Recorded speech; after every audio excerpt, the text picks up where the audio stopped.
და შენი შვილი შენ გამოზის ციხეში უნდა. ხო, მეც ეგრე მწერენ, რომ შენი შვილი შენ გამოზის აი მე როგორ რაც უფრო მეტი ეგეთ შენო ხალხი დედა არსებობს, აიმე. მით უფრო უნდა შევიზნოთ ის, რომ მართალი ადამიანებია და ჩვენ რომ მართლები არ ვიყოთ, აქამდე გავქრებოდით.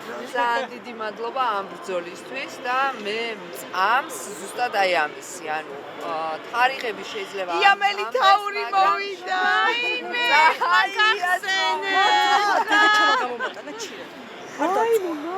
რეპრესიებს გაუმარჯოს. ესე არა მადლობა რომ ესე მოხდა. ეს ხალხი ყველანი რაღაც რავას და ეს წარი.